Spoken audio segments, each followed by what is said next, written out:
Hey guys, it's Glenn from Glenn'sCarCollection.com, and in this video we're going to talk about, is the S2000 going to become a classic? So when this car came out, model year 2002 to 2009, there were a lot of great cars. If you follow the channel, I've had 8 BMW 7M cars, and a lot of great M cars came out, the E39 M5, E46 M3, E92 M3, a lot of amazing cars, the V10 M5, a lot of amazing cars in those model years. And, you know, Honda, their Acura division, you know, has the NSX and the Integra Type R. Now Honda has the Civic Type R. So with the S2000, you know, I wanted to go fast here, but I'm stuck behind such a slow Mini Cooper Countryman. Speed limit's 40, the guy won't go over like 25, 30. So, is this car going to be a modern classic? Well, let's think of what does that. So a lot of times, usually rarity, 66,000 cars, that's not as much as like a Camry or Ford F-150, but to give you some perspective, the E46 M3 in the United States is about 25,000 cars. The Acura NSX is about 8,900, so it's a lot more than them. So that's why the prices are not 70,000 or 100,000, because there were a lot of them, even though it is hard to find a good one. So what else? What else makes it a classic? Well, a lot of manual transmissions cars are going up. We can look at the Audi R8. We can look at the Supras. Cars that came with manual transmissions definitely, red light, definitely are, oh no, this old lady's gonna try to fit behind me. Please don't do it, lady, please, please.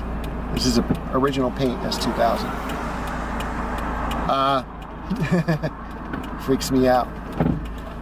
You know, manual transmission is definitely, maybe you can make a case for a rear drive. You know, obviously the Audi R8s, most gated shifters, they are primarily all-wheel drive. The new ones come in the rear drive. So, would that make it a classic? It's got to be a car maybe that was desirable from the beginning, say like the Ford GT or something like that. And a car that's very visceral driving experience. So the E46 M3 certainly is a very visceral driving experience. So will it be a future classic? Are we going to look back? Acceleration, hold on.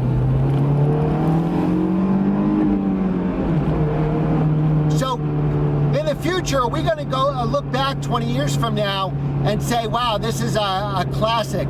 You know, it wasn't an instant classic. It didn't sell well that in the beginning. Even when it came out in 2000, I remember a kid with my car magazines, the you know, car and driver said, hey, you know, a minivan will beat you with the AP1 0 to 60. So they solved that problem a little bit with the AP2, but it's certainly not a fast car. It's not an Audi R8 gated V10. It's not an iconic dream car like the NSX or the Mark IV Super, right? People, or a 911 Turbo. People wanted a 993 Turbo or even, you know, a 997 Turbo for that powerful experience. It's not a ZR1, so it doesn't have any of those things. It's an underpowered 2-seat roadster, but guess what? All those Fiat Spiders and British Roadsters, the Miata, I don't know if the Miata will necessarily be a classic because there's a million of them, but I think the S2000 will become a modern classic. And I think, you know, obviously when they're 50 years old, I think that'll be a classic. So I could see these cars with QQ plates or classic insurance, just because it's got a lot of things that are gone. Yeah, it has electric power steering.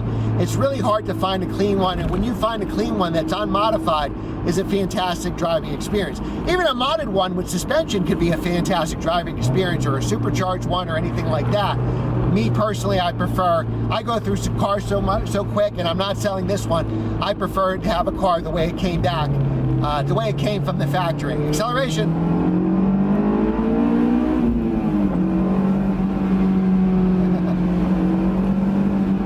And that's what this car is all about, having fun. So I do think it's a modern classic, like your E46 M3, like your old classic Roadsters, and there's a strong following with these cars. Most people that had these cars, whether it's an AP1 or an AP2, they really regret selling them. So I think you're going to see these cars. They're certainly modern classics now. They've been going up in value. In 3 years, they've gone up 10 to 20 grand, depending how clean the car was, whether it was an AP2, the Mazda. That's a lot. They didn't double, but they went up, you know, a good 50% or so. So I think these definitely can be a good investment if you buy a clean one, and definitely a car that's a modern classic now, and it'll be a future classic car as well.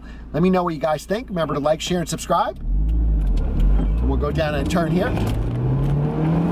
Remember to like, share, and subscribe, and I will see you next time.